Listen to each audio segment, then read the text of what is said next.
I've done it. If I just would have, if Cody came on and we both had handlebar mustaches. Yeah, You I should have really done that. screwed. I really screwed. I was trimming my beard and I took a big gouge out of it. There was no turning back at that point. It was gone. Cody, can you grow hair on the rest of your face? Kind of. Not very well though. If I could grow a beard like you, I definitely would. Because Josh Bridges is always like, he acts like he feels bad for himself, but I know he's really proud of it. That he hasn't shaved once his cheeks, and that pretty much his look is his look. That's just the way he rolls. Really? Wow. I'm a little bit like that. Not to that degree. But yeah, I'm always afraid of that, Brian. Like messing up when I'm trimming my mustache and then having to get rid of the whole thing. Wait a sec, you know Yeah. who Brian is? Yeah, I watch your podcast. Oh, but have you ever met I was Brian just in looking at person? his Instagram, seeing all of his quarterfinal workouts and stuff. And you were thinking, I beat him there, I beat him there, I beat him there. Sevan, turns out Cody did extremely well on 4 of the 5 tests in the quarterfinals. So Tell me, I want to hear. 4 out of 5, man. yeah, this is actually a. I'm pretty fascinated by this topic in general. I'm happy we have you on at this time of the season, Cody, because this question for you, but I also want to see if you have any thoughts about it as applies to athletes in general. Because that rowing wall ball workout was less the similar, very similar test to 19.1. And if you look at your Hmm. results in 19.1, I think that year you were like top worldwide in all the other 4 workouts, and you were like 4,000th in 19.1. And that Yeah. was true for several athletes. I mean, Noah Olson from qualifying through the Open that season. There was a lot of talk about it. And sure enough, we get another test that's similar, and you did really well, 240th or better in the other 4 workouts. And then that one workout basically keeps you out of the semifinals. It's like, one, like, why haven't you got better at that movement combination? But more broadly speaking, why does it often there's an athlete that has a certain either combination of movements or a specific movement that no matter how much they train and try to improve, they just can't or don't seem to be able to relative to the field? Yeah, that's a good question. I think my wall balls since I started CrossFit have gotten a lot better.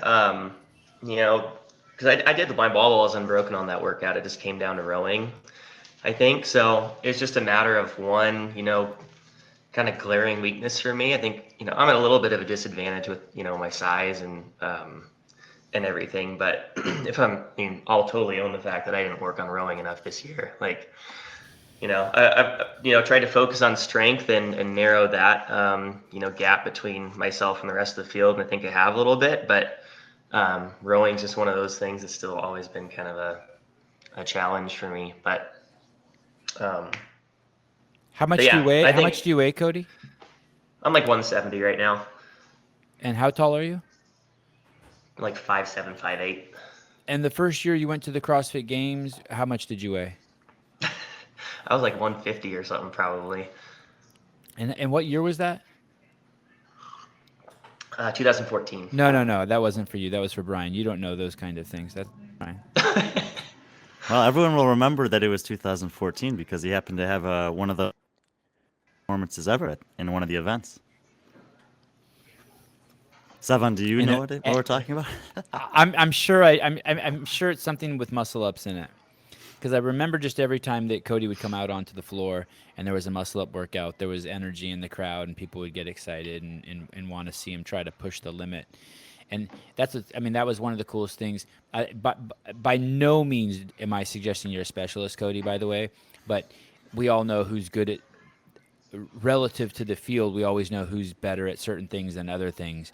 And so it would always Hmm. be fun to see someone like you who we knew was really good at muscle ups relative to the field. Well, and it's still only by a little bit, but that little bit it equals a lot at the CrossFit Games. It's like beating someone in a 400-meter race by 1 second, right? It's a huge victory. Hmm.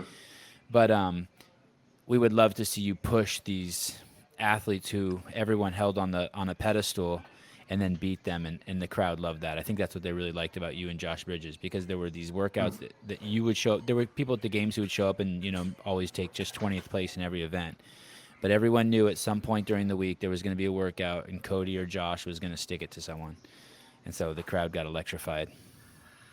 Those are fun moments, man. I bet. How old are you now? I'm 28. And when you first started CrossFit, how old were you? When I started CrossFit, I was how old was I? I was 18. So 10 years now. Sevan, since you've asked these questions, it actually fits into one of the other main topics I wanted to kind of ask Cody about. You don't have to justify to speak. Just interrupt and go. I have noticed data analytics perspective that in the last couple of years, it seems that at the top end of the sport, especially for the men, there's been a shift in the size and weight of the athletes that are like, and I'm talking about like the top 10 at the games. And it's actually shifting Yeah. towards your favor by an inch or two, and it's dropped by 8 to 10 pounds over the last couple seasons. Have you noticed that? There's, I'm trying to figure out why that is. I just wonder if you have any thoughts about it. That's really interesting, actually. I thought it was the opposite because you look at like 2014, you look at like Noah Olson and like all of us really, and we're so much smaller than we are now. But I don't know. I'm kind of how many years? Like, what do you say is how long has that been trending that way? Well, in I think it was 2015 through 8, 4 years running. Basically, the top 10 men at the games were averaged 195, 9.5, and there was very little deviance over that 4 year time period. And in 2019, it dropped by 8 pounds and 2 inches, 2 full inches, which is like a Wow. crazy statistic. And that Wow. was the top 10 of the games in 2019. And then last season was kind of in between those two. Do you think it's the Interesting. programming or the way you get to the games, the programming has changed, or do you think it's just the kind of athlete has changed? Yeah, that Well, I think in 2019, and I've done some studies on this, that in particular, because of the way that events for all the scoring adjustments, that it was favorable for the smaller athletes. Mary was one of those workouts, the bar, and then just the straight sprint workout. It just lighter athletes just dominated those workouts, and they were heavily system. But then when it was the next year, I mean, they had again, an online test, a smaller field. There's only 7 workouts to get down to that top 5, and again there was just a little bit more of a leaning.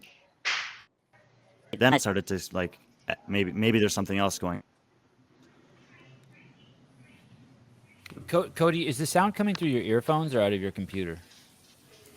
it's out of my headphones. Do you guys hear stuff in the background? No, it's fine. I just Okay. want. We've had some issues with echoes in past shows, and Okay. and it takes hours to clean up in post production, and I just felt my butthole pucker up, like, oh god, are we gonna have an echo in the show? When you started the CrossFit Games, 18 years old was young, and that was sort of one of the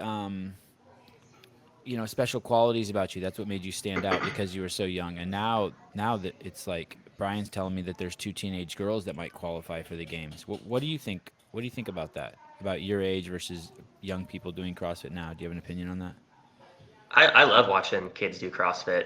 I think it's awesome. So my first time at the games was 22, but I started CrossFit when I was 18. But yeah, like I think about how I was as an athlete when I was 18 compared to the growth, that I went through and the fitness that I gained over those years. Like for a kid to be able to get into the CrossFit games at that age is awesome. Like I'm a huge fan of like Haley, and even Justin's pretty young. So I mean, they're not even close to peaking yet. So it'll be awesome to see what those guys do.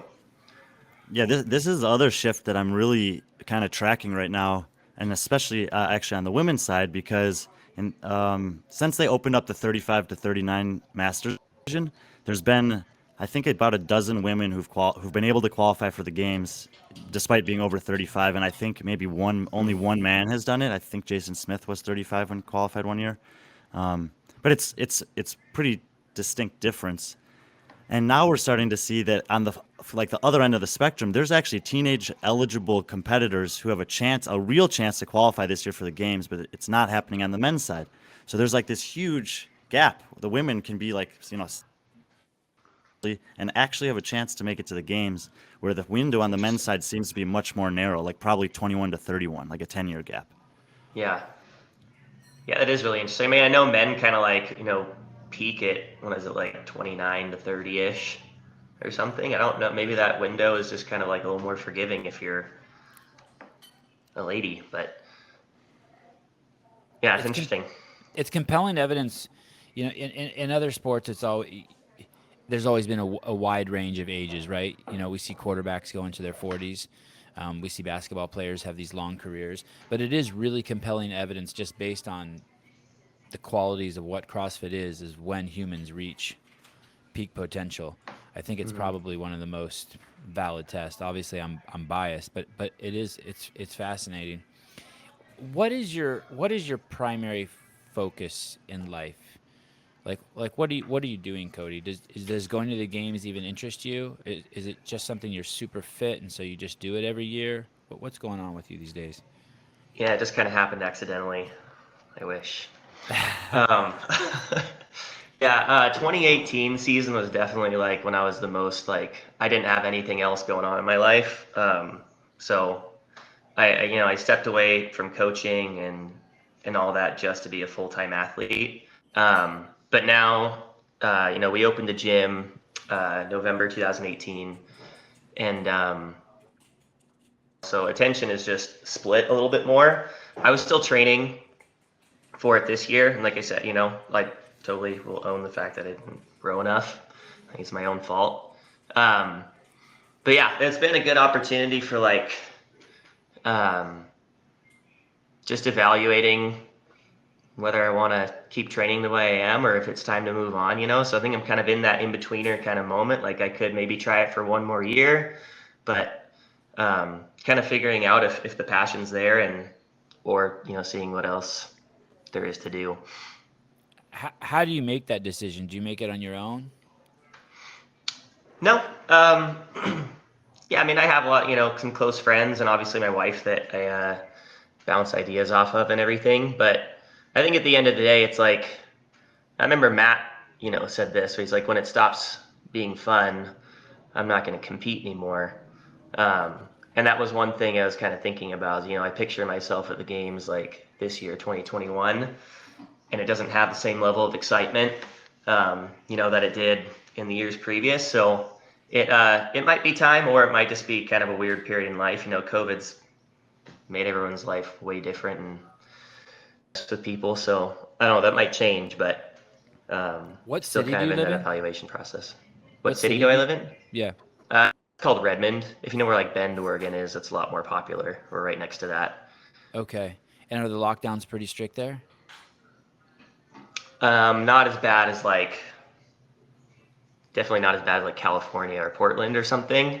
I would say Bend is a little more, a little bit more like, I wouldn't say hick town, but a lot more kind of red voting people. So you can get away with a little bit more here, but yeah, we still had to we closed the gym, and a lot of stuff was closed down for a pretty long time.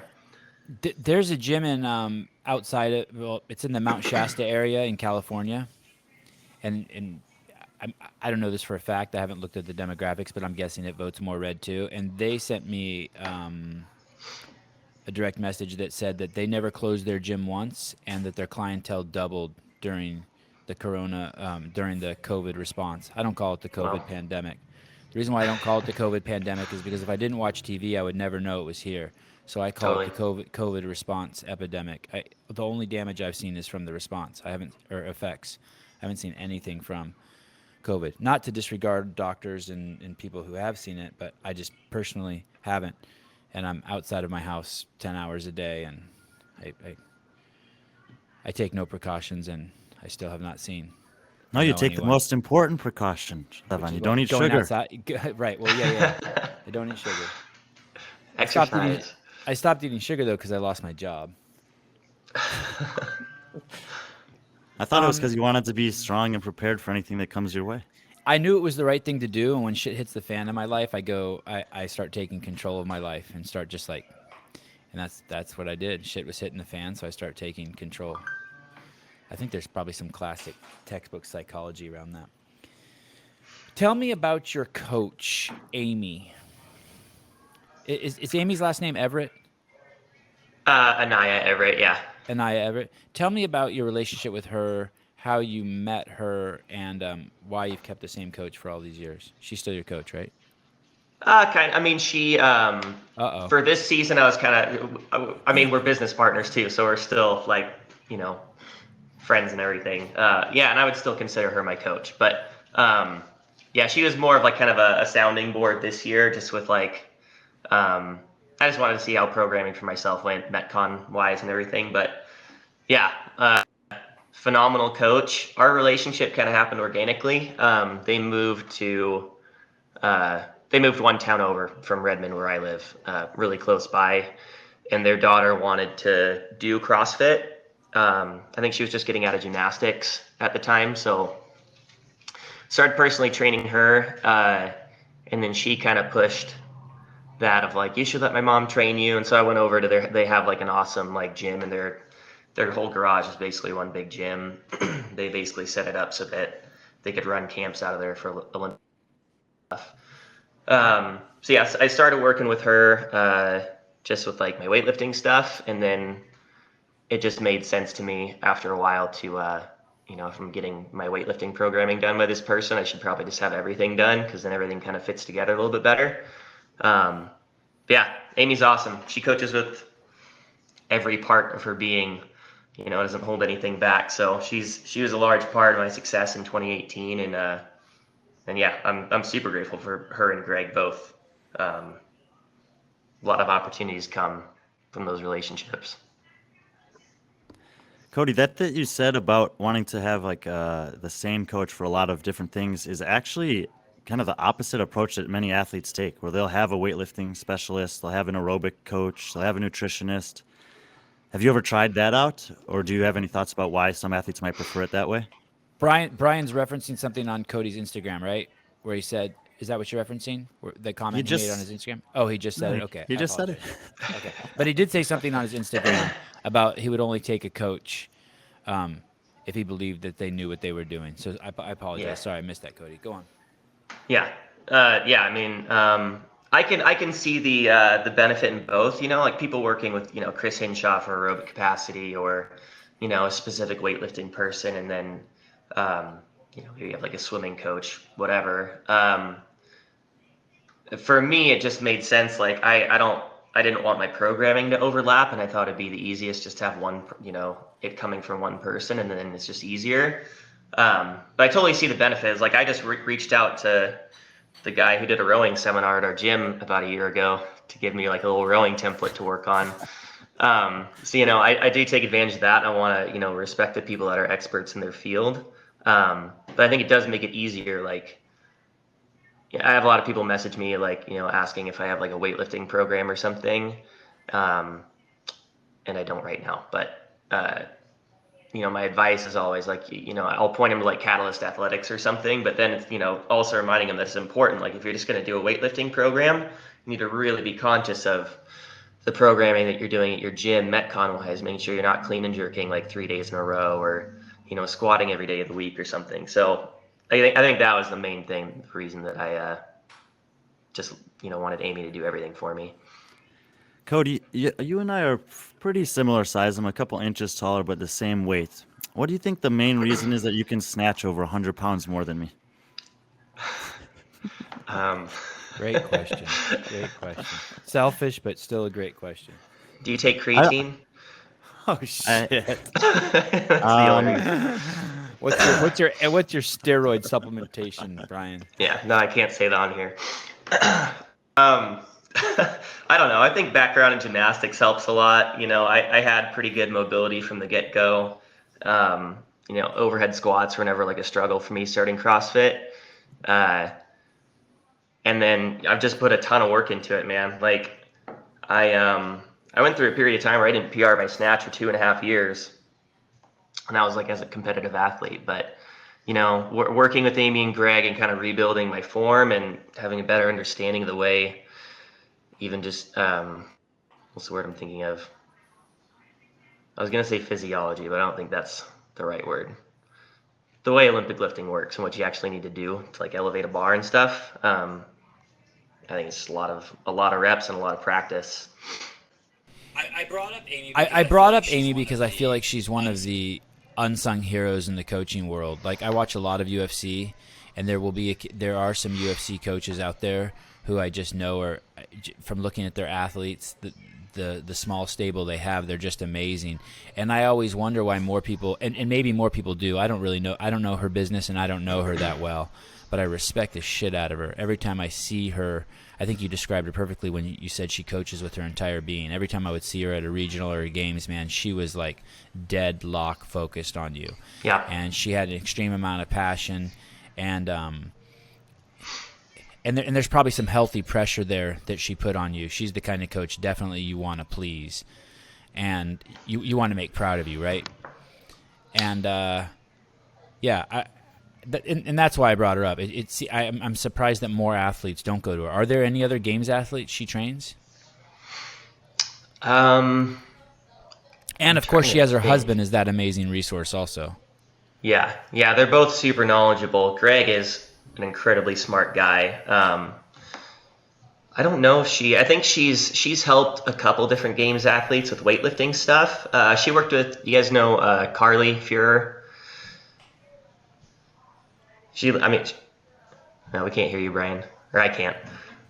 I can't hear him either. Oh, I can't hear him either. But Brian does know who she is. He knows who everyone is. Yeah. If she did CrossFit on planet Earth, Brian knows who she is. Okay, cool. So he knows. Anyway, we trained together for a while, and she was doing Carly's programming for maybe 6 months to a year or something like that, and weightlifting for a little bit longer, I think. So, yeah, she's worked with other CrossFit athletes, but I think I was probably her primary CrossFit athlete, and she's obviously primarily a weightlifting coach. You know, she's coaching Maddie Rogers going to the Olympics this year and everything. So that's probably more her main focus at the moment. But she does still do CrossFit for quite a few people. Are you more distracted when you said that in 2018 you quit everything to do CrossFit to focus on getting to the games? When you make and it sounds like you're in a little bit of a limbo now, when you make the decision to move forward, is the only way to move forward to revisit that type of lifestyle that you had in 2018? Divorce, sell the gym, kill the dog, burn all the bridges. Yeah.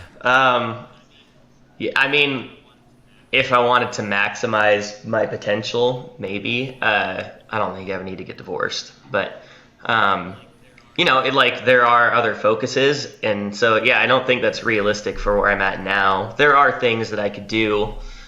You know, we could, you know, for example, hiring another coach to take the load off myself for classes and stuff like that, or hire somebody else to program, things like that. But yeah, it's kind of like you have like 100% of like your abilities, and you have to decide like what percentage you want to put everything into. You know, we're finite people, so it's hard to know what to do. I think Americans probably try to act like they have 150% all the time. But yeah, so I think it's a struggle to figure out. So there's definitely, like, if I wanted to, there's changes I could make. But yeah, in terms of maximizing your potential, you know, like we saw it with Matt, like he lived, breathed, and ate training all the time. He had his meals made for him, and he didn't have any other focus other than winning the games. And that's part of the reason why he was so amazing at it. Tell me what happened in that schoolhouse 10 years ago that you mentioned on your Instagram. Tell me about your crossing paths with God. Yeah. So I grew up Christian. Just kind of, I mean, probably a lot of people can relate. You go to a church on Christmas and Easter and kind of put the label on yourself, but I didn't really have any grid for, you know, I didn't know what the Bible said, or I didn't really read it or try to pray very much or anything like that.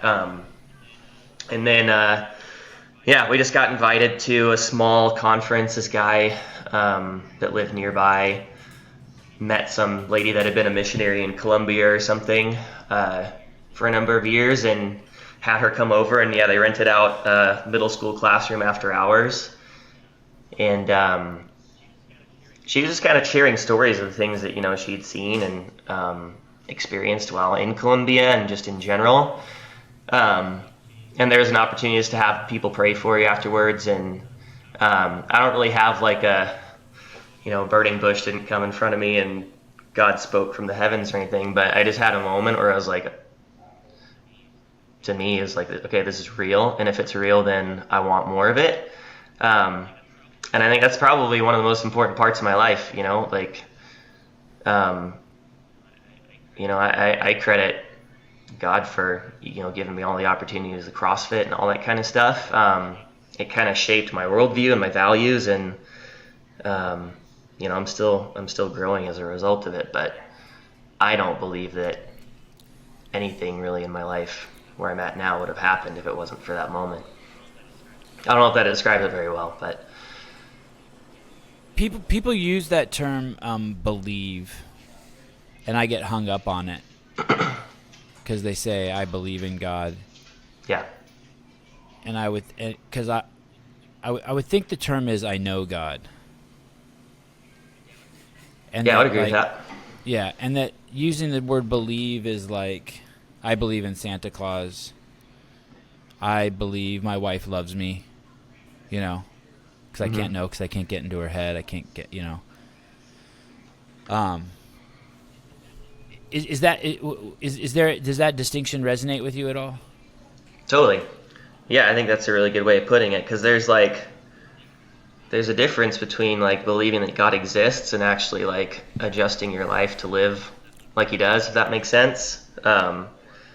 Or like you're saying, knowing God. I think that implies having a relationship, and if the God that's in the Bible really is who he says he is, then we can allow him to try to prove that. And it's not just, it's not enough to just believe. I can believe that the sky is blue. I can believe that the earth is round, but it doesn't really do anything for my life. Sevan, I love the way that you brought that question up. You guys, I don't know if either of you will know this, but I actually majored in theology in college, and one of the and prior to I didn't know that. Prior to going to the school that I ended up graduating from, I had very little religious presence in my life, and had actually never opened a Bible or a Quran or a Talmud or any of those books. But I eventually did read parts of all of them. And one of the things that was the most off-putting to me, and also from what I understand, or how I understand a lot of the New Testament, was also off-putting to Jesus when he was on earth, is people who felt like they knew God and felt the need to tell you that they know God and you should know him the same way.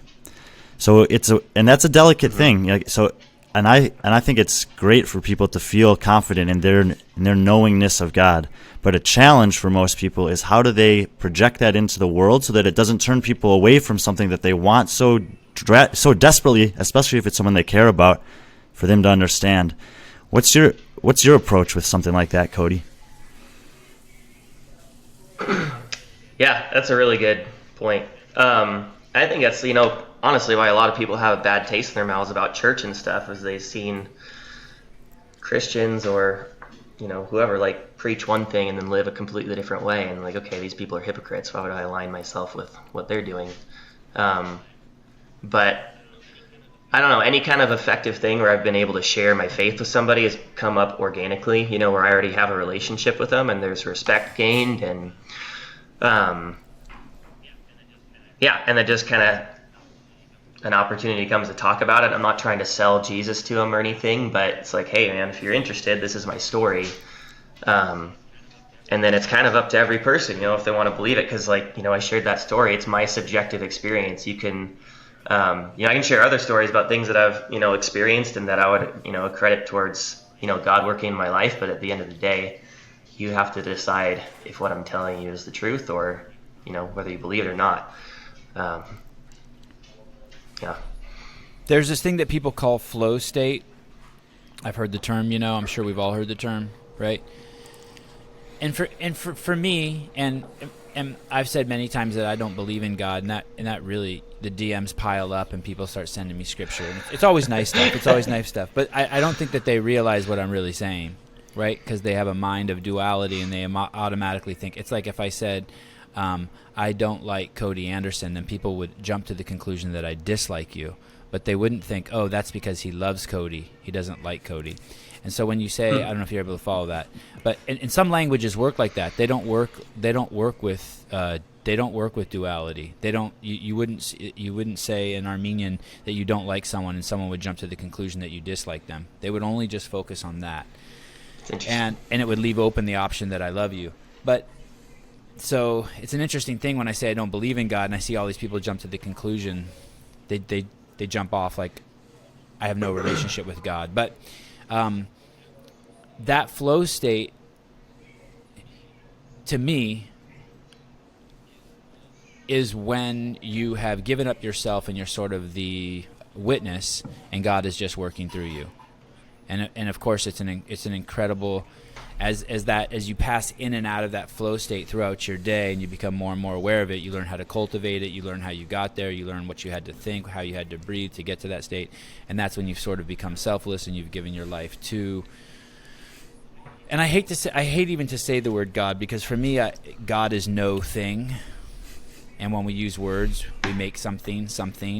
But to me, God is no thing. So I have trouble even saying the word because I don't want to pin this no thing down. But I think it's a great state to believe in, or not to believe in, to be in. And that even people who don't believe, I think that's a fantastic first step, because then not believing is sort of leaving yourself open to it. Because I think a lot of the reason why people miss God is because they have a preconceived notion of what God is, but God is no thing. So anyway, and I think that you come across like you walk the walk, and it's impressive. Like anyone around you feels, okay, this guy's different, you know. There's something about you. Yeah, you're either a really, really weird duck, or yes, you have crossed paths. Yeah, you're a really good dude. That's deep. Tell me about the $6,000 that you lost. There was a mention on Instagram of $6,000 that went sideways, and tell me that story, because that I story won't mention really any names. That story really resonated with me. Yeah. Dude, that was such a growing experience, actually. Like, now that I can kind of look back and we've kind of worked through forgiving and all that stuff. It's, I think it actually, maybe to, go back, be biblical one more time, verse in the Bible that says God works all things out for good for those who love him. And I totally feel like that's what happened. But, yeah, so this guy, I had done some seminars for him in Norway in 2015, and it worked out fine, and got paid and everything. I stayed at his house and met his wife and kid, and seemed like a good dude. And so then he reached out with an opportunity to kind of do a similar thing. We were going to go to Spain and just kind of host a camp for maybe 7 or 8 days. I can't remember exactly how long. And actually, I did a camp for him in Chicago before that too. And I didn't get paid for that one either. We were going to just be like, just pay me for everything afterwards. So he booked these flights to Spain for us. My wife and I just got married the week before, so we were kind of going to use it as a honeymoonish kind of thing, which, if you're not married or you're engaged or something, it's maybe not a good idea to combine a work trip with your honeymoon in hindsight. So it wasn't really a honeymoon, but my wife was awesome. She was dealing with a torn meniscus at the time, so we were pushing her around in a wheelchair through the airport and stuff, so it was a little bit of an adventure. But it was a super fun time. The people that came were awesome. They still reach out to me on WhatsApp and stuff sometimes. We still have our little group chat going, and just a huge melting pot of different people from Europe. And yeah, it was really fun to hang out with them. And I think actually one of the ways that's worked out for good is we kind of want to use that as a template for, the way we want to run seminars in the future and just camps and stuff.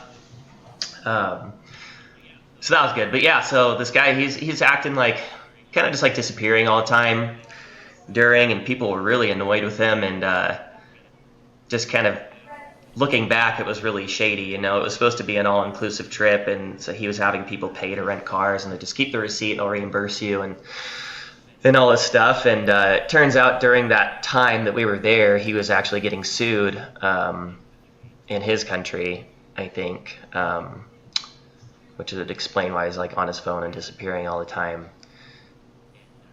And so he basically didn't have the money to do anything. I think the reason he was getting sued before is a camp got canceled and he didn't have the money to reimburse people before.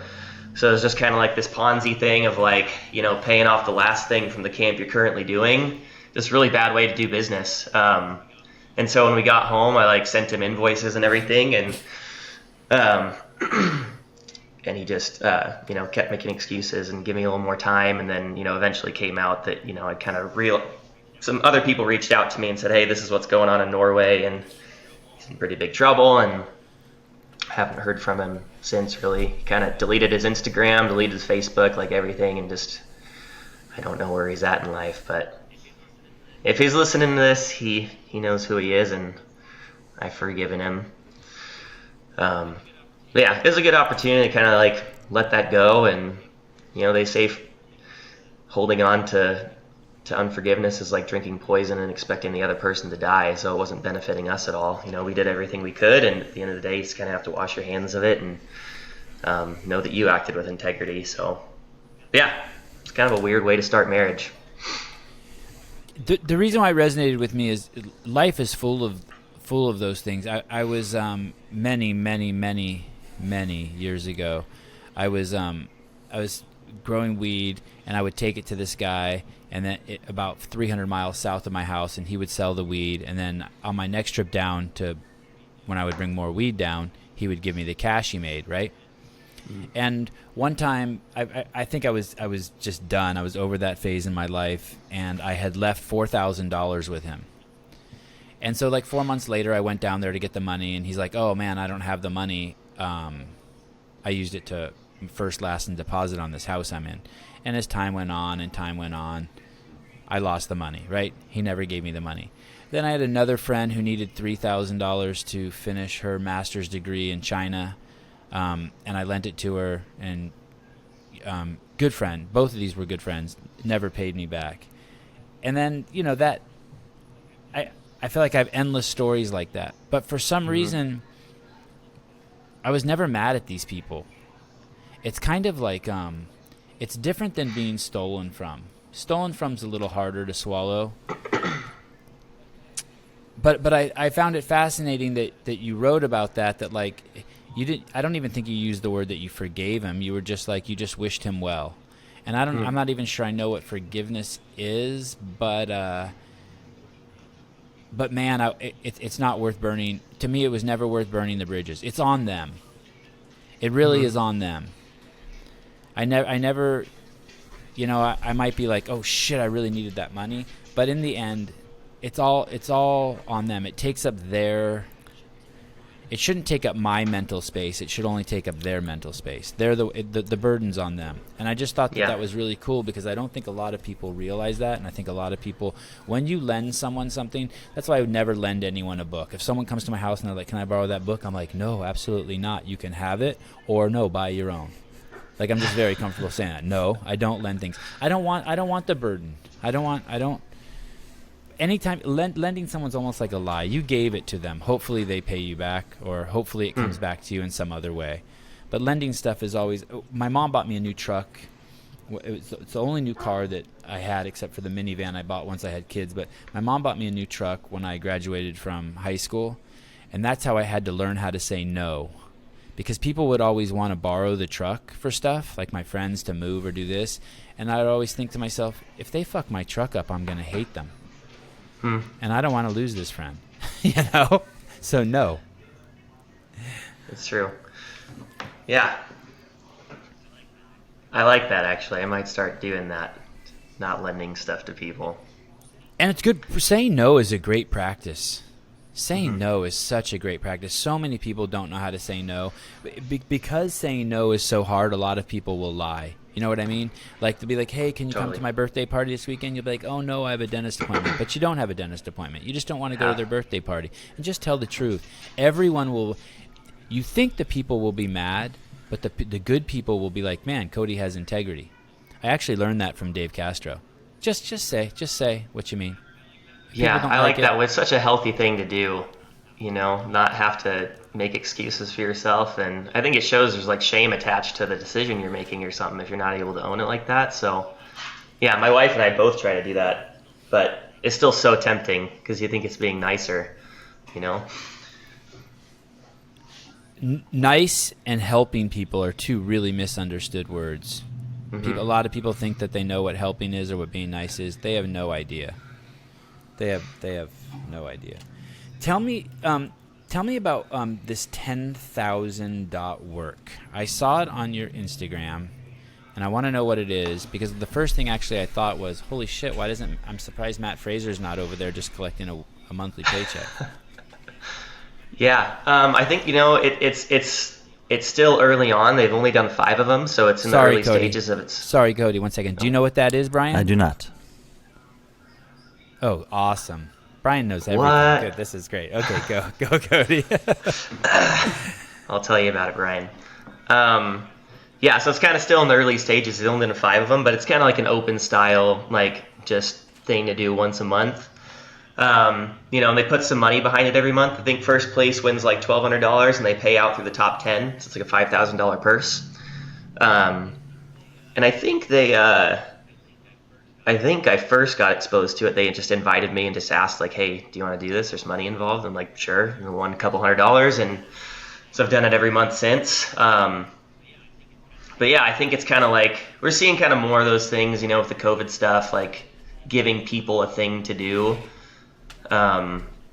Especially virtually. I think it's just kind of encouraging and something to look forward to for people. Who's So it's very new. It's 10,000. It's really new.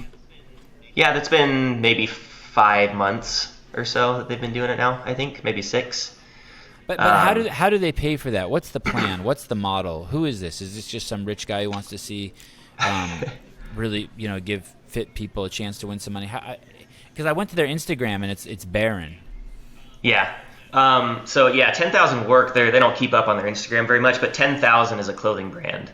Okay. It's like an apparel company. So yeah, they're the ones sponsoring it. And so I mean that's kind of the incentive for them is get their name out there and everything. But yeah, so there's a couple of us that they sponsored. I know Tim Paulson's on their team, Sean Sweeney, Brandon Luckett, Scott Tetlow. I think it might be us 5. And so, yeah, but it's just been a cool thing to do. Like I program the workouts for my gym. It's just one workout, and you kind of film it same way you would in the open and everything. But it's just been fun to have something once a month to kind of competitively to throw down in, but it's not super high stakes or anything. So yeah. And it's cool you can do it every month. Yeah. So basically they give $1,200 out to whoever wins this workout every single month. And where do people go to enter that? I'll put a link in my bio for you guys if you want to on Instagram. And yeah, we're doing a thing this month where you can like sign up like on people's teams or whatever. So I need to come up with a team name, and then the biggest team gets something. I don't know. We'll do a giveaway or something like that. What do you mean team? Like the most people from a gym that join, or? Yeah, so I think competition. I don't know if you guys have done any competitions like in Competition Corner, but you can like choose your affiliate or whatever. So I'll make something. Cody's Courageous CrossFit Team or something. I don't know. Yeah, and so then they can kind of see like how many people are under which affiliate or which team. Are there any other events like this that you guys know of? I don't know. Once a month, one workout. I think that WODproof used to do a challenge like that. Don't forget $1,200. $1,200, yeah.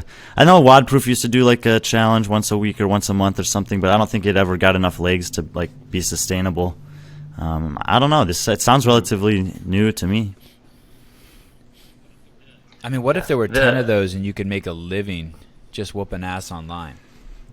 That'd be cool. Yeah, I mean, to me, it's a big question in terms of even this season, the CrossFit season, because half of the next stage is already an online competition, and I haven't done an extensive study of this to see the data, but I think that the writing's pretty much on the wall that there's definitely a group of athletes who thrive in online setting who struggle in live competition, and the inverse is also true.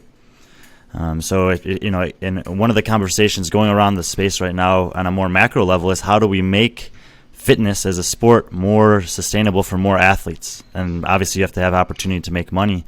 And if there is a certain demographic of athlete who thrives in an online setting and stuff like this starts popping up, then that could be their ticket to do it, more regularly and more competitively. And maybe that's how they transition to being, a better live competitor. As they make more money on the online stuff, then they can have, focus more of their training because they don't have to have other burdens in their life that distract them from the training they want to do or the body work that they need, etc.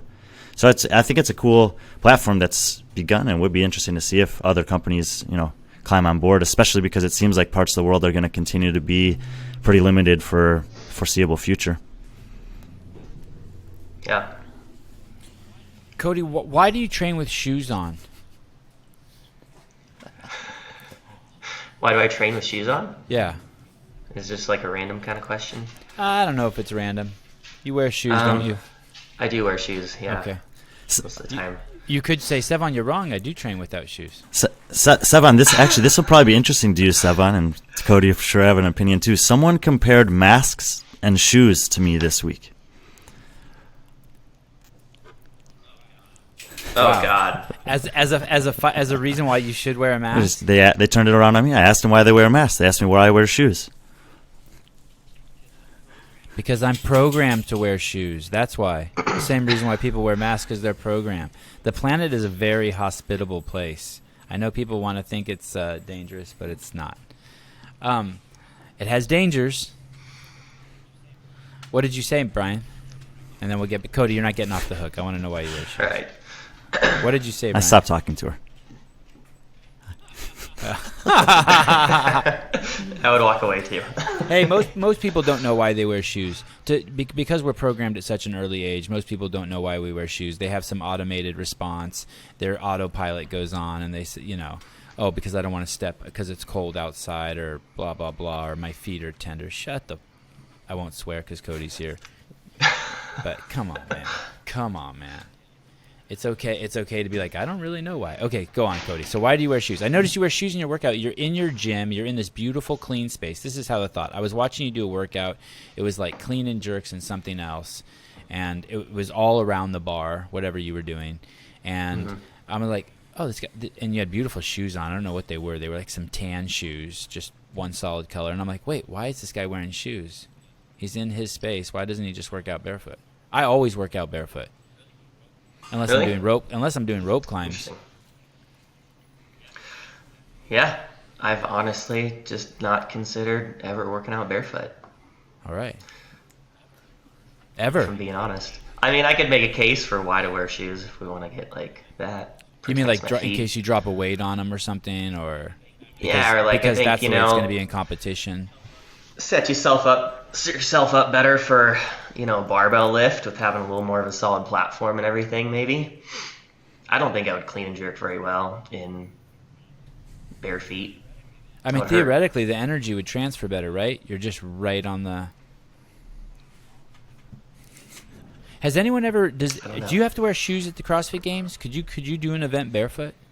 Are there rules on that? No, actually, they're very when they're like briefing athletes. I remember especially at regionals because there would always be really fun questions that people would ask.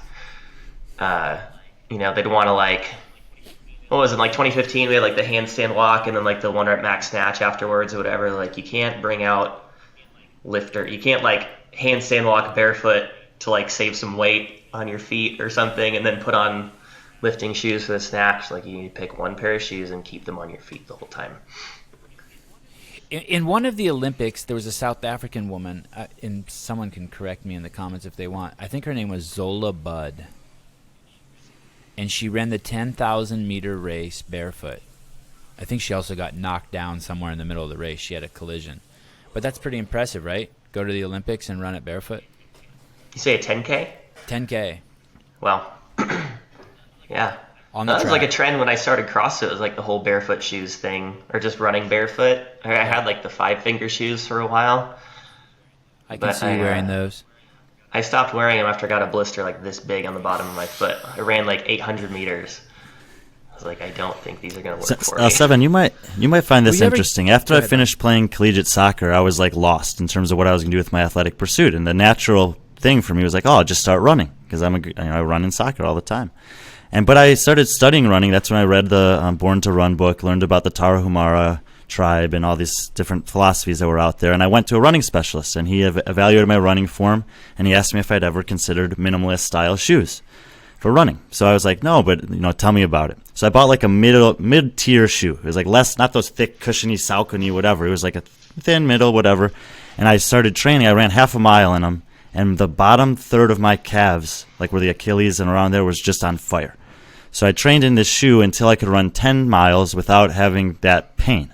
And I got I created I adapted to it. And then I bought a smaller shoe. And then I did the same thing. I started half a mile, ran to 10 miles, and then I bought a third shoe, which was a 5-finger shoe, and I started at half a mile, and I got up to about 5 miles before I stopped, and I figured I was pretty good at this point. And during the course of this about 5-6 month period of time, my shoe size dropped from 10 to 9. As my arches got stronger, my shoe size got smaller, and in America, at least, I think people really like to brag about how the size of their foot being big. But I was happy that mine got smaller, and I thought more functional. I didn't wear a pair of shoes for 2 years once, and my foot size went down a whole size, from a size 8 to a size 7. It's pretty crazy. Yeah. It's really interesting. Yeah. And it's probably the only muscle I ever had on my body that was more buff than Cody's, somewhere on the bottom of my foot. So you got married. I want to tell you that caught me off guard because I know you as such a young man. When I think of you, as the 22-year-old version of Cody. But then, like you said, you're 28 and you're married. Did you always know you wanted to get married? What are your thoughts on marriage, and how did you end up getting married? Sorry, these headphones died. Can you guys still hear me? Oh yeah, we can. Oh shoot. We can hear you. Oh, you can't hear us. All right, this one still works. Did you plug those? Oh, you know what? You can plug those, Cody. You can plug those into your computer, and I'll show you how to change it in the settings. On the bottom, there's a little speaker icon. I think I got it now. Okay. Can you say something again? You there? Testing 1, 2, Yeah. Okay, 3. we're good. Marriage. I just have a million options to choose from there. Okay. How did I get married? Yeah. Or why Did did you I always wanna know you wanted to get married as a young man? Was it something you were looking for a mate? And then how did you know it was the right time? Yeah, I'm asking for Brian. I already know all this shit. Are you single, Brian? Yes. Okay. Marriage is awesome. Yeah, I think I did kind of always think I'd get married, but it wasn't really a focus until I was like maybe 25. And then I started, well, maybe that's not true. I think ever since that moment where, I identified as like a Christian, my intention with dating was to be married. So I never really did a whole lot of like just dating just to hang out with a person, It was like, I feel like I'm in a place in my life where I could get married and I see potential in this person. And obviously you have to like get to know them to really see if that's true or not. But yeah, so it was always something that I thought I wanted to do. And when I met my wife, she actually came, we met at the gym, and she came during the first week we opened. We ran like a free trial, like come for a week and see if CrossFit's for you kind of thing. And I think like deep down I knew like instantly when we first met, and she did too. She went, I don't know if she went to work or to her parents or something, and she was like, I met my husband today. And so that's kind of our story. Like we kind of knew, but I was really, I over spiritualized everything at the time. So I was like, let me pray about it for like 2 months. And so I did that, and she thought I was an idiot for waiting that long. But yeah, it's a fun story. She had a ring that she got, like she put it on when she was baptized or something, and so I thought she was married. And so then I had this whole like existential thing about like I'm crushing on a married woman or somebody else's wife or something, and so then I had to figure that out. But Turns out she wasn't married. You were just testing to see if she was patient enough. She was willing to wait 2 months for me to pray about it. That's all I need to know. Totally. Yeah, and she's the kind of person who's like jumps into it without even considering the implications. So she's a good balance to me. And yeah, marriage has been super cool. I've never grown more in my life than the last year and a half that I've been married as a person. Yeah, I love it. Who made the first move? Did she ask you out? Did you ask her out? I would have been upset if she asked me out first. That's emasculating. Hashtag masculine. Sevan loves it. My mom actually had to ask my dad out. Say that again? I said my mom actually had to ask my dad out because he was super shy. So not trying to throw dad under the bus. I know he'll be listening to this. Sorry. Too late. I would have just liked once in my life for a girl to ask me out. It would maybe be a little flattering, yeah. So you meet her at the gym. You think she's married. There's you guys are basically courting each other at the gym. She never misses a class that you're coaching. You're always excited to see her. You guys play all those typical, like, I don't mean games in a bad way, but those, you're pursuing each other. And then one day you're like, hey, do you want to go out on a date? Kind of, yeah. It was like I was having. Or were you just like, hey, let's get married. I'm Christian, and you hit her over the head with a club and drug her into a cave. That's how you do it in church, yeah. Yeah, no, I was like trying to ride the line between like being professional and everything. So, we have like a 5 p.m. class and then a 6 p.m. class. So if I finish class early, I have like a 5-minute window where I can talk to her. And then I have to be a professional again and coach the next class. So I think that's kind of why it took so long too. And I wanted to do it in a way that was like very respectable, because I wouldn't recommend dating a member of your gym. It worked out for me, but... Was it weird for your other gym members? Is your wife now like, I'm with Cody, and she spits on the floor, and the other gym members hate her because she totally takes advantage of the fact she's totally in with alpha you? over everybody? Yeah. She was. People were afraid of that. It did like cause a wave of drama to kind of go through the gym that had to shut down, and that was really interesting. And people have known me since like I said, I started CrossFit when I was 18, and I've been kind of. Dad was a hoe. What do you say? They thought you were a hoe? Yeah. Gold digger. That's what she said. So she was like, getting all my CrossFit gym money. I totally lost my track of thought. But basically the drama in the gym, like how it Yeah. changes people's perceptions. They knew you for a long time. Yeah, so they kind of, a lot of the ladies were protective over me. I'm still 18-year-old Cody, that they grew up doing CrossFit with. So there were a lot of like individual one-on-one conversations to put people's minds at ease and everything. But yeah, it worked out. Tell me about your mom. I have memories of your mom as being a very, very strong woman. I hesitate to use the word... Whoop someone's ass. I hesitate to use the word domineering, but she seemed... I remember meeting her at the Del Mar Regional, and she was just like... And obviously there's a lot of energy there, but is she a really strong mom? Is she really protective? Tell me about your mom and your relationship with her. Yeah, she does. She does care a lot. And you probably got an accurate representation of her when you met her there. She's probably excited, but dude, she'll talk to you forever. But yeah, she's just like, she's been one of my biggest champions through the whole thing.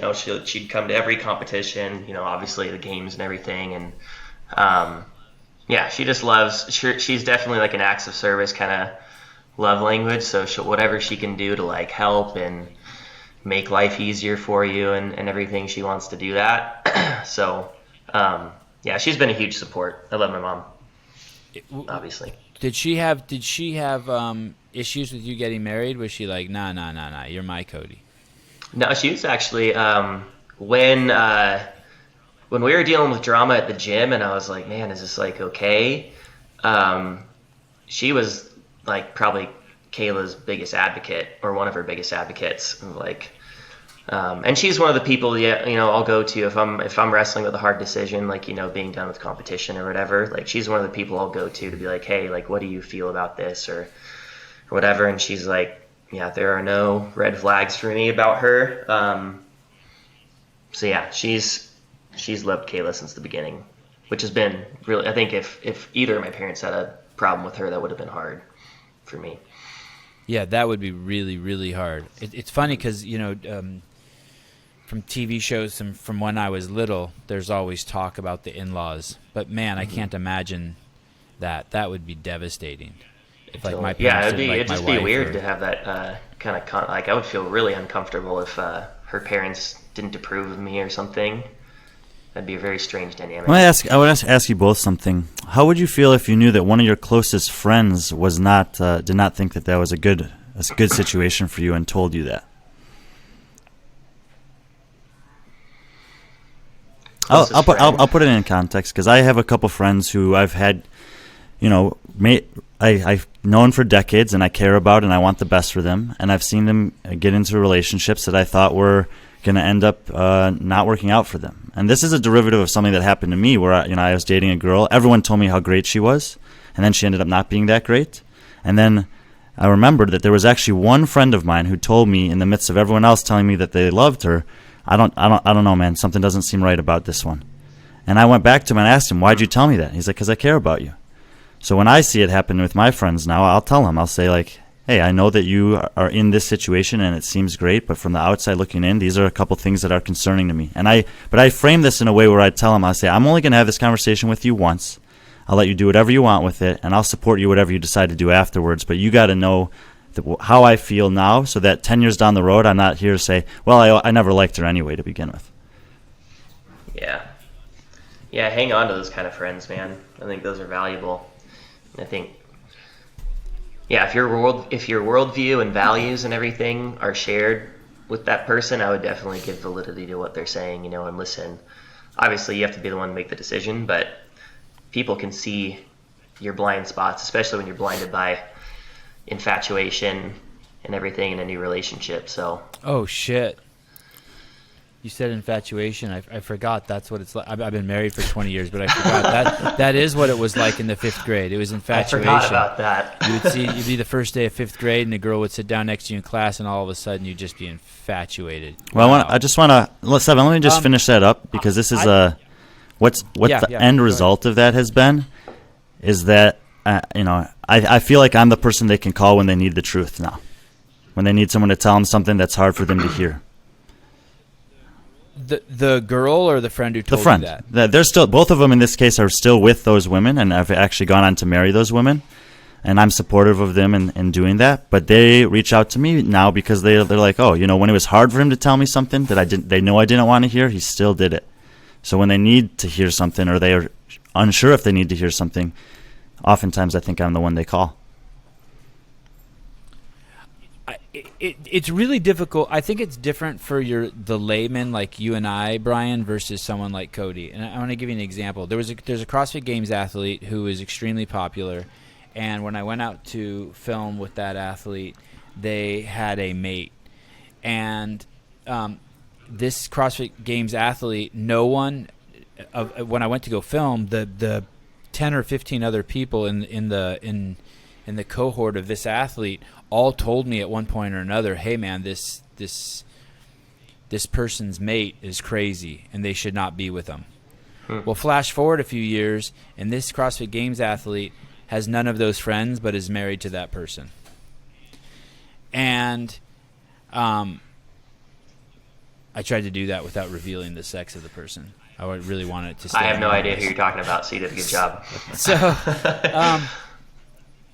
it's interesting when you have someone who's a shiny, bright light. When you have I think that there's the textbook. I think there's the textbook conversation, or textbook narrative where there's two girls, they're best friends, and a boy starts liking one of them, and the other girl doesn't like the boy because he's going to take her friend from him. I think that there's a lot of jealousy even amongst same sex, right? So me and Brian are best friends, and he starts doing I have a podcast with Brian, and then all of a sudden he starts doing a podcast with Cody, and now I'm jealous, right? No, Brian's my friend. I get his most intimate side. He shares his best lines on my show, blah, blah, blah, So I do think you have to be careful when people are warning you. I think you have to assess it, but you also have to realize that even those most benign people have have The interest. bias. Like, Yeah. and I'll just go straight here. You know, it's tough. You see an eagle flying in the sky, and you want to catch it and make it your own. The second you put it in the cage, it's no longer an eagle. All the characteristics that you like about it are gone. It doesn't soar. It doesn't hunt. It doesn't, it's no longer an eagle. And so you have someone like Cody, who's this remarkable person, and he has achieved this remarkableness by pushing his body super duper far, and then he gets a wife. So on one level, his wife wants to support him to have him keep blossoming so that the things she liked about him are still blossoming. But on the other hand, she wants him to himself. Hey, don't train today. Sit down and watch a movie with me. Cuddle on the couch. I mean, it's a. I'm making that up. My words, not yours, Cody. I'm just using you as a complete example. But I think that a lot of people. I think that's the struggle. I think that's the struggle for a lot of athletes, famous people. They don't have to be famous. Just people who are really successful. Like you meet someone who's really successful and you want to have a relationship with them. You have to know that time is. You think time is your most valuable asset? No, it's really this person's most valuable asset. Like, and you have to be willing to just kind of come along for the ride. Yeah, there has to be a lot of understanding. I think that's kind of what marriage is supposed to be. You're championing the other person and trying to help push them forward into their goals. There needs to be a lot of understanding with that. Was there ever any weird tension between your wife and Amy? The intimacy you have with your coach versus your wife? Yeah, there was some drama there for sure when that kind of wave went through. I mean, it there makes were just sense. Yeah, and it's our gym. That's really the only time it's been kind of a high school. But yeah, it was important to shut that down pretty quickly. It was kind of I heard her say this, and then it gets passed down 8 or 9 times, and then it's blown up into this huge thing. So that's why, going back to my mom and the people who I really go to for guidance that share the same worldview that I do, those were important relationships, especially at that time, for me to be able to go to and be like, hey, is this valid, or am I just being whipped up into an emotional frenzy or whatever, and I have clouded judgment. So do you and your wife go to church every Sunday together? Not every Sunday. We've kind of we've been checking out a couple different things. I was a worship leader for 7 years. Holy shit. At my old church. Wow. And then when around the time that I got married, I was kind of burned out and I was ready to step away for a while. And so we kind of took that time to kind of step away, and then COVID happened, and so everything was closed anyway. So we're kind of in a moment now of figuring out where home is for us in a church sense, and so kind of still checking out places. We kind of hop back and forth between 2 of them right now, but we're not plugged in anywhere necessarily. Do you listen to worship music when you train? Maybe Do you play it at your gym? I've heard some really soft music on some of his Instagram videos. I have to actually have that in my notes. I'm like, what is he doing? Trying to put himself to sleep? Do you play it at your gym ever? When I'm training alone or with other people who like that, but I wouldn't ever, going back to how do you share your faith with somebody? I don't think it's the right way to just force it on them. Yeah, it's mandating that worship music be played in all of our classes or something. Yeah, I think that the overarching question I have is if you're satisfied with the presence of faith in the fitness world, but talking about actually playing worship music in the gym, I think that Rich does that quite a bit, at least in his barn. But I think he's also just I've heard. But I think, and maybe at their gym too. But I think he's also just forged a community where it's if you want to be here and be a part of this, this is a part of who we are, and if you're entering into it, you kind of know that. Yeah. His personality kind of strikes me as more like that. If you don't like it, then you're welcome to not come. His wallet strikes me more as like that. You can make different decisions when you're selling 10,000 shirts a month. Different decisions. It's good. It's good. It's good. It's sad, and maybe I was like this when I was young, but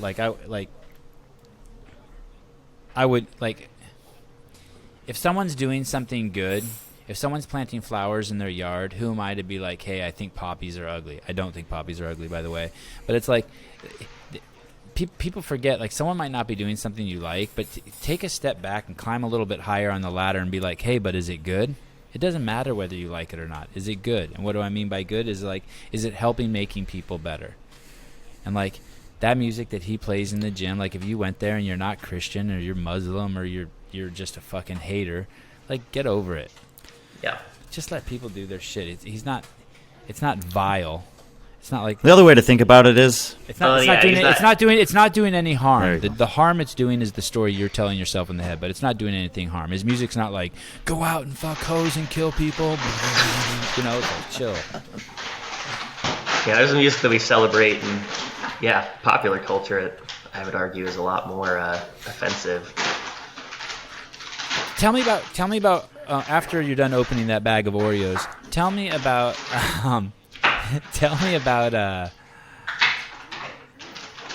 ladies and gentlemen, I've done a lot of slurping, but that my slurping is not as bad as that bag of Oreos being opened. Tell me about how you ran your gym during this the COVID response. How did you do that? Running the gym during COVID? Yeah. Sorry, I was muting my mic to tell my wife to stop opening her tilapia. Just throw something at her. They like that. Okay. That shit turns them on. Oh, does it? Okay. I got a bunch of pine cones here I can throw at her. Can I show you your prayer? Maybe if you could take it in another room, that would be awesome. Thank you. Sorry, I'm in the kitchen. How we ran the gym during COVID? Yeah, so we Oregon did like the whole like mandate thing, shut your business down, and I think we did it for 6 or 8 weeks. And so, yeah, it was really awesome to actually see the community rally around us. I think, a lot of gyms experienced that, but a lot didn't, unfortunately. But we kind of, did the Zoom kind of workout, still did like an at-home, like body weight, you don't have any equipment option, and then we rented all of our equipment out too, to anybody who wanted to borrow it. So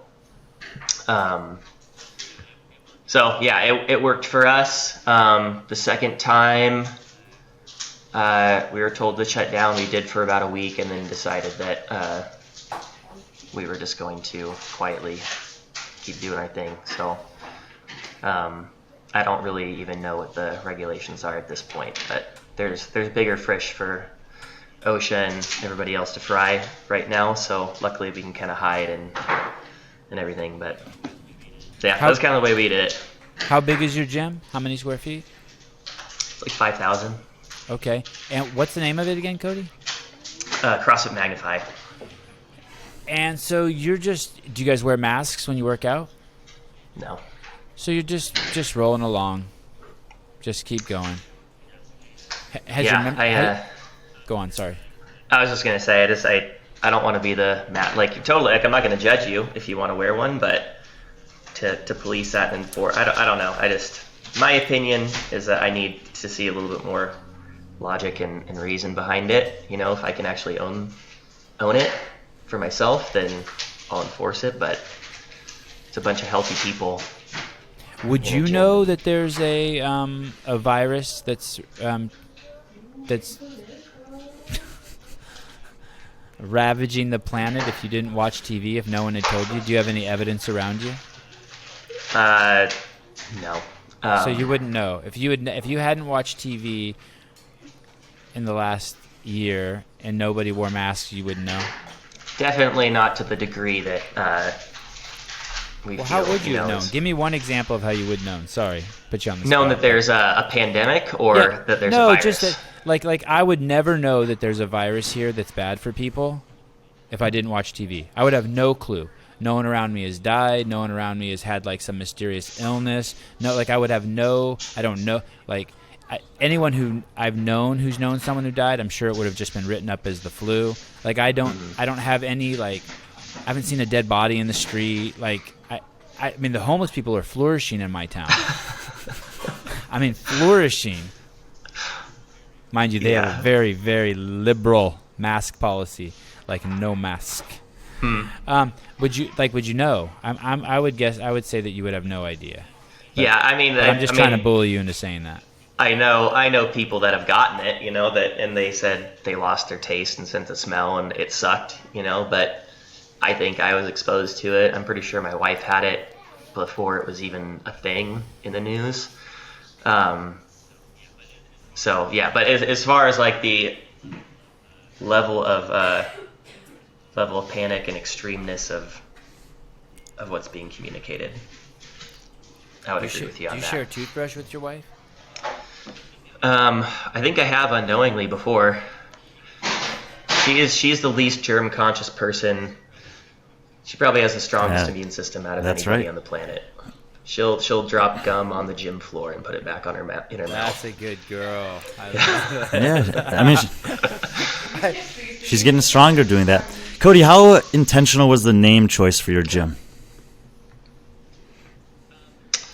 There was some intention behind it, but dude, it is hard when there's 11,000 affiliates and you're trying to pick a name that hasn't been picked already.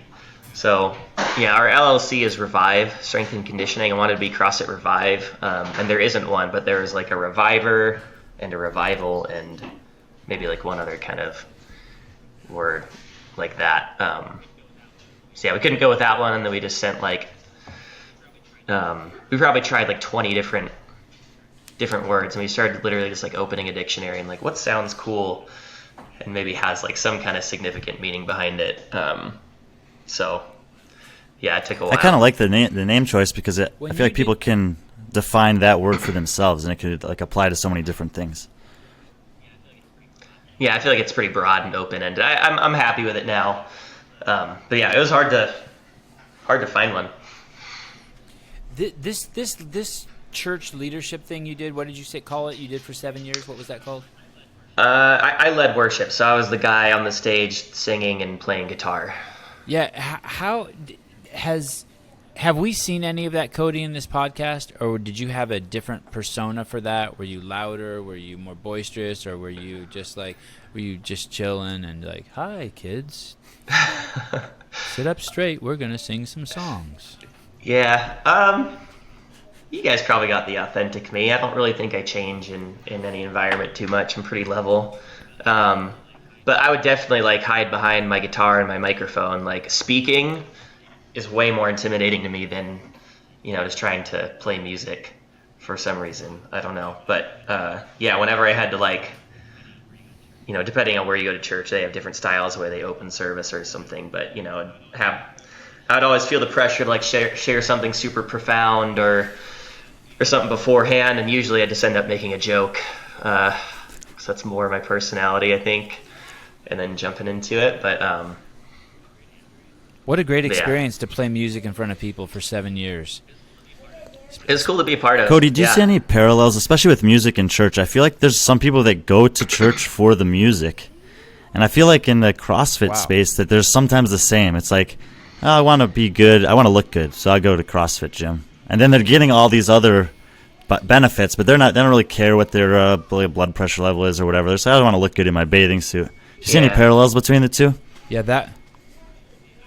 For sure, dude. I see, I compare church and CrossFit all the time because, they're both very community driven. I feel like a lot of times CrossFit does a better job than the traditional, institution of church sometimes in making people feel like they're part of a family and everything. But yeah, if I'm being honest, I wasn't thinking about lowering my blood pressure or, having increased bone density or anything like that. And you shouldn't. CrossFit. You're 28, and you shouldn't. I guess that's true. You shouldn't. But even my parents do CrossFit at the gym now, and it's like I want to be in better shape. That's like the person who just starts CrossFit is like, I heard this. For most people, I heard this is a way to get in better shape and get myself moving, and it could potentially be fun. I think very few people probably think about that until they're told. You get all these other benefits too. When Greg Glassman was doing the CFMDL1, which is the CrossFit level 1 for doctors, I would meet doctors. The vast majority of them, even though they had been doing CrossFit for 5-10 years, it wasn't until Greg said, hey, this is the cure for the world's most vexing problem, that a light bulb went off in their head. They're like, holy shit, you're right. 86% of our clients have chronic disease, and if they did CrossFit, they wouldn't have chronic disease. Chronic disease, by the way, for people who don't know what that is, that means that's fancy talk for you eat too much sugar. You eat like shit. You eat refined carbohydrates and sugar. You think it's okay to put peanut butter in your gas tank of your car. Just a little bit of peanut butter in my Ferrari is okay. No, a little bit is not okay. I was watching the episode you guys did with James Hobart, and I really liked what he said. It's like the problem with the human body is that it can eat a ton of Pop-Tarts for a really long time before something bad happens. One of our members walked into the gym for class eating Pop-Tart yesterday, and I told her the exact line. I'm like, don't take it from me. This is what James said. Yeah. I was interviewing Paul Saladino, and he basically said every time you do that, you're just borrowing. You're just borrowing time. You know, I asked him actually specifically about coffee. I said, what do you think about coffee? He goes, hey, man, every time you do something or put stress, or I don't remember his exact words, but he nailed it. He basically said, you want to drink alcohol, you want to eat like shit, you want to do this, you're just borrowing time. It's like from your life. It's like, okay, I get it. I'm going to scooch my coffee mug a little bit further away here. You're young. You're young. Hey, I think that I think that the planet is a giant mating game for the most part, and if you're not involved in that, you're kind of missing the point. If when you're 20 to 30 years old and you're not working out to have a nice body, to attract mates, and to have your peers like you, then I think something's wrong with you. I don't think that should be vilified or be shallow or whatever. We should want to look beautiful for each other. Do I think you should have your chest slit open and implants put in? No, I think that's no. I don't. I'm not saying that. I'm just saying you should take what you have and you should work it to the point where you're happy with it. I don't think you should inject botulism into your lips. Isn't that what Botox is? I don't know. You could ask my wife's an esthetician. You could ask her more what it's in there.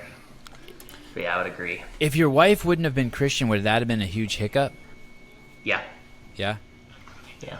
That was probably number one on the list of, because I think you run into so many issues. You know, if you don't share like those foundational beliefs and values with a person, I'm sure you can make it work. What would you consider a bigger conflict if she had different religious beliefs, or if you wanted to have kids and she didn't, or the other way around? Ooh. Different religious beliefs. I think those are generally two of the big three, along with finances, that it's like, you should probably have these conversations. Mm-hmm. Yeah, do it before you get married. That would be some good dating advice. I don't know if my wife and I did that. Have the conversations beforehand? Well, we didn't get married until after we had a kid, but we were together for, 15, 20 years, and we told each other we would never have kids and never get married. Like, we were on the same page. So I guess we did talk about it. But then all of a sudden one day she said, hey, I want a kid. And I was like, yeah, whatever. Here's one. I could do that. I love watching your kids' page, by the way. Thank you. I love how you guys are raising them with all the gymnastic stuff in there. It's so cool. It's a blast. Hey, it's all stuff I learned from having proximity to you guys, to having proximity to CrossFit trainers, the CrossFit methodology, and the CrossFit Games. It's all every lesson is in there. You said you mentioned about what a great community and affiliate is and what you can learn there. I mean, everything is in there. How to behave, how to treat people, what to eat, how to move, how often to move, the sacrifice, why hard work is important, adaptation. I mean, it's all in there. It's kind of it wasn't until I had kids that I was like, oh, that's why people think this is a cult. Because anytime I really have like any questions on what I should be doing with my kids, I kind of just some sort of CrossFitism will pop in my head. Well, do you have anything you want to finish with here, Brian? Why did you not do a single sanctional? Either last year? Well, I was going to. We flew to Montreal to do that. I was there with you. And it was canceled the day before. So. Oh, what? Tell me that story. Why was it canceled? It was right when like COVID shutdowns were kind of happening. So it was like March of 2020. So both of you flew out to a sanctional and it got canceled? Everyone Yeah, did. The it was- athletes were all there. The rig was bummer. being set up. Vendor Village was ready to go. It was like in a 5-hour window. I think that President Trudeau's wife got, or whatever it is, Prime Minister Trudeau's wife got COVID, and 5 hours later, the entire country was shut down. And they were said, like, you cannot have this event and everything. Like, that was like D-Day for Canada. And they're still in it, by the way. Yeah. Is that the Dave. president who's married to his high school teacher? He is, right? He is. I'm pretty sure he is. I think he was dating his high school. Interesting. Did you guys know that? He was dating his No. high school teacher. Are you looking it up? No, Ryan? I'm not. His personal life's not that interesting to me. Oh, really? Trudeau marriage high school. Let me look it up real quick. I think he married. Let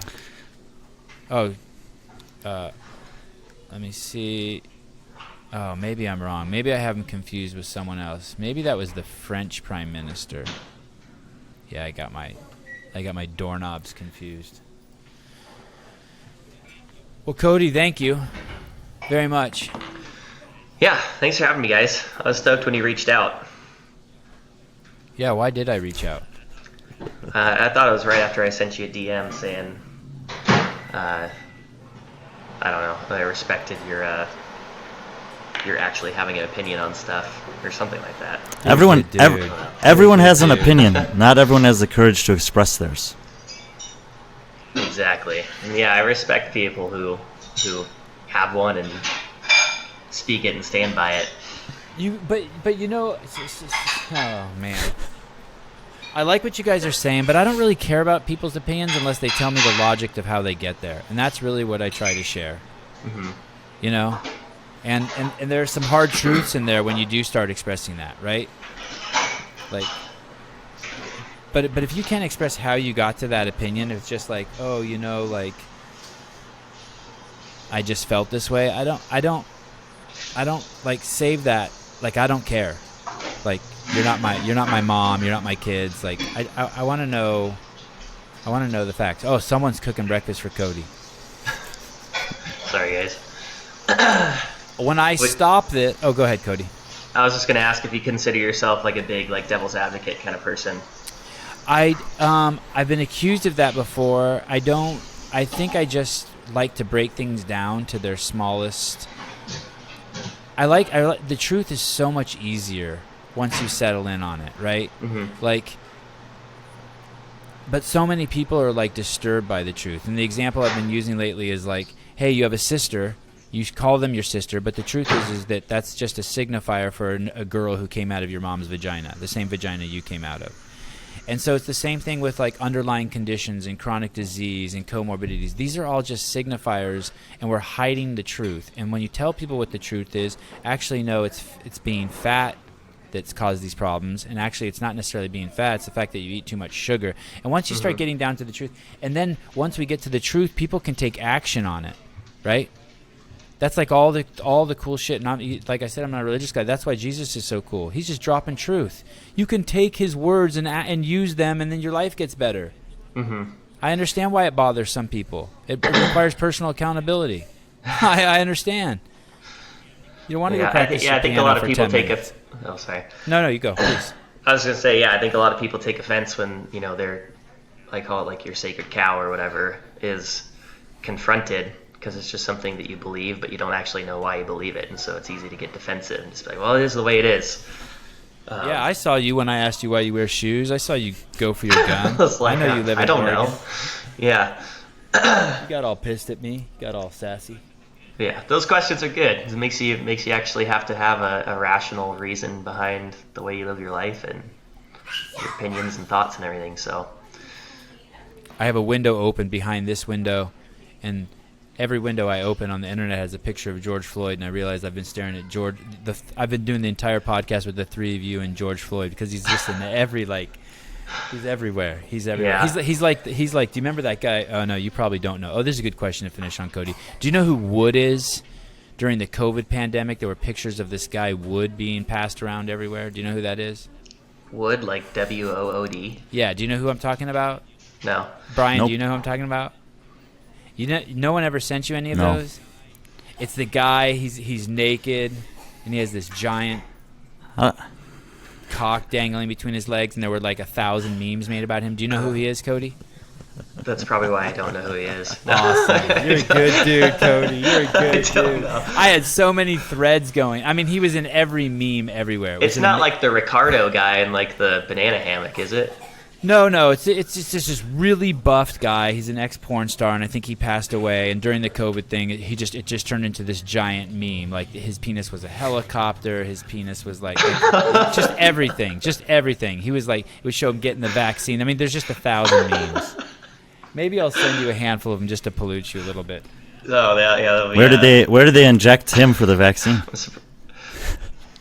I don't know. Unfortunately, he passed away. It was kind of a sad story, and I think someone was telling me like they actually opened up like a GoFundMe page because the memes were becoming so popular amongst the shallower, less intellectual group, not people like Cody Anderson, but